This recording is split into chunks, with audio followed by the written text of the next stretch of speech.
Now, the Wabash Valley's most watched newscast continues with all you need to know in 10.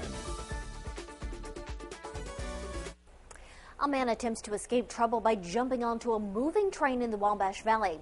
Terre Haute police say this all started Sunday afternoon when a man ran a stolen truck into a Terre Haute home on South 13th and a half Street. A man was inside the home at the time. Police say besides being a little shaken up, he was okay. Police tell us the driver then got out of the truck and ran away, being chased by someone in the neighborhood. Police say the man then tried to jump onto a moving train about 2 blocks away at 14th and Wheeler.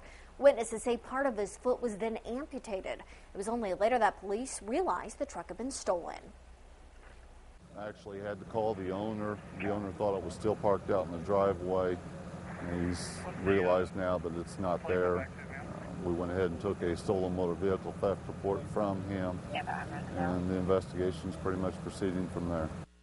Police say the truck had been stolen from a home on the north side of Terre Haute. 2 men and a woman who was riding in that truck were also taken to the hospital with minor injuries. So far, no names or ages have been released.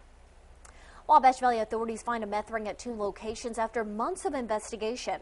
Martin County Sheriff's deputies arrested Brett Bradley and his girlfriend September Trambaugh at their home in Lagodi, Indiana, early Sunday morning. Deputies say they found more than 3 grams of meth and several active labs inside their home. A 10-year-old child was also inside that home and is now in the custody of Child Protective Services. Deputies also arrested Thomas Bevers and his wife Karen Bevers at their home in Lagodi. All 4 people are now in the Martin County Jail on drug-related charges. State lawmakers are taking more steps towards banning the synthetic marijuana substitute known as K2 or Spice. Some Indiana senators are saying the sale and use of K2 is a growing problem that needs a statewide solution. A senator from Lafayette says he'll introduce legislation next year to outlaw the products. The mixture of herbs and spices is sprayed with a synthetic compound that's chemically similar to an ingredient in marijuana. The products are currently illegal in several states, but not in Indiana. A woman who lives near the Cargill grain bin in Dana, Indiana, says the dust it creates is a health hazard for her and her family, so she grabbed a video camera and took action. Alicia Porter says last year her son and daughter started getting sick. Now, what you're taking a look at here is some home video that Porter shot in March and again last week. She says the grain settled on their home, their kids' toys, and even in their pet's water bowl. Video from Tuesday shows grain so thick it looks like a winter storm. They start out with runny noses and allergy-like symptoms, and then it'll go into their chest. After News 10 contacted Cargill on Friday, company representatives approached Porter's husband to discuss their concerns at the home and what could be done to solve the problem. Cargill representatives told News 10 they're currently taking steps to cover the grain and reduce the dust from their operation.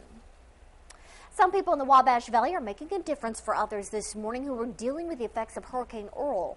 Richard and Janet Adkins are out on the East Coast this morning helping the Red Cross deal with Hurricane Earl. They told News 10 over the phone Earl came through around midnight on Friday. They volunteered at a shelter at an elementary school gym at Martha's Vineyard with about 24 other people.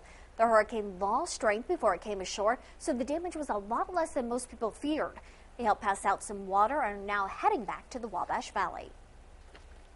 The people were very appreciative, even the ones who didn't come in. The people would stop us on the street and say thank you for coming so far to help us, and it was very rewarding. If you'd like to find out how you can help out the Red Cross, just go to our website and click on this story. Now, the Wabash Valley's most watched newscast continues with Storm Team 10 meteorologist David Wire, certified by the American Meteorological Society. Good morning, everybody. 7 minutes before the top of the hour, your Labor Day forecast. Well, it's got some rain in it to the north. Take a look around Lafayette, Indiana. On the top of your screen, we've got some scattered rain showers up that way. Very light. Matter of fact, on the order of a few sprinkles there. Here at home, it's quiet, but I'm tracking that rain and making sure it looks to stay to the north. If it looks to head our way, I'll let you know, but right now it looks like it will stay north of us. Partly cloudy skies this morning, mostly sunny later this afternoon. Breezy and warm. Your winds will be out of the south. Yesterday's high was 78 degrees, so to compare that, of course, it will be about 10 degrees warmer with those winds out of the south. Again, some rain showers to the north looks to stay there. I'll continue to track that for you through this morning, Abby. Health officials confirmed the first human case of the West Nile virus in Indiana this year. Human cases have been reported in Marion and Allen counties. The State Department of Health says tests have found the virus among mosquitoes in 31 counties across the state. Officials say the best defense is using insect repellent and also make sure to wear long pants and sleeves in wooded areas. West Nile first appeared in birds in Indiana in 2001. The first human cases came the following year when nearly 300 people were diagnosed and 11 people died as a result of the disease. There could be new changes to Indiana's 21st Century Scholars Program. The program awards full-ride college scholarships to students in need. The current requirements are that children need to be in the 6th through 8th grade. They must qualify for free and reduced price lunches and maintain a 2.0 grade point average. They also sign a pledge to stay out of trouble. More than $37 million a year are used from the state's finances to fund this program. State officials will present recommendations to change the eligibility criteria on September 8th. If you'd like some more information about this program, you can go to our website at WTHI-TV.com. A major project is underway this morning at a local hospital. The staff at Davies Community Hospital are getting ready to keep track of all their patients electronically. The hospital is putting the finishing touches on a $4.9 million project to make all patient records paperless. The change will be a big one, and officials say it'll provide better care for patients. Davies Community will begin fully using the system September 15th. The Little Italy Festival has been a Labor Day tradition in Clinton, Indiana for more than 4 decades. But while it's known for food and fun, it also means a lot more for local businesses. Several businesses told us the festival is their biggest moneymaker all year. Officials at a gift shop in the area say the festival brings many first-time customers to Clinton, and once they visit once, they keep coming back throughout the year. Meanwhile, officials at a restaurant say the festival is what keeps them turning a profit. It'd be hard to, it'd be more of a struggle.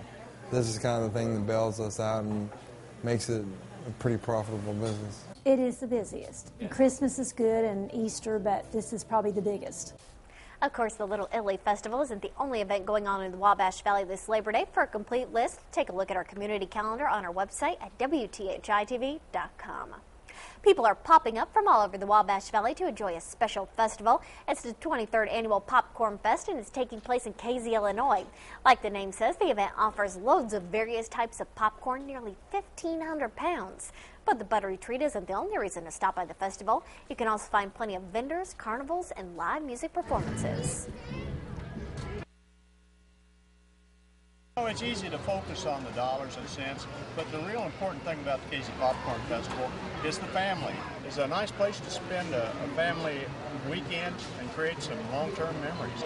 And if you haven't made it out to the Popcorn Festival yet, you can enjoy the fun later today. And Terre Haute's Labor Day Parade is set to begin at 11 this morning. It starts at 12th and Wabash and ends up at Fairbanks Park, where you can enjoy the bean dinner when the parade wraps up. While you're there, you can also enjoy some music by the Open Road Band. Again, the parade kicks off this morning at 11. How's the weather looking? Looking pretty good. We've got some rain showers to the north. I'm keeping a watchful eye on them. There's a look at the Storm Team 10 Fury. You have to look north near Lafayette to see some scattered light rain right now. That looks to stay to the north. It's all moving west to east and again stays north of Interstate 74. I'll continue to track that for you through the morning hours. We get updates here at just about every half hour, 7:25, 7:55 Eastern Time, and then again through the 8 o'clock hour as well. And we'll keep talking about that. 87 your daytime high after a 78-degree daytime high yesterday. Important, it's called a red flag warning. What that means is the potential for wildfires is high. We don't typically see this, but we've had very dry conditions around. Warm temperatures, gusty winds, and low humidity today elevates that even more. So be careful. Don't be burning anything if you're not supposed to be doing that today. Chance for rain tomorrow, 79 and cooler for Wednesday. Alrighty, thanks, Dave. Yep. That's it for News 10 this morning. We'll be back in about 20 minutes with more news weather. We do want to remind you, because we have some changes in programming, News 10 Midday will not air this afternoon. It'll be back tomorrow. Thanks for watching. This has been the Wabash Valley's most watched newscast, News 10, leading the way. For local news 24 hours a day, visit WTHI-TV.com.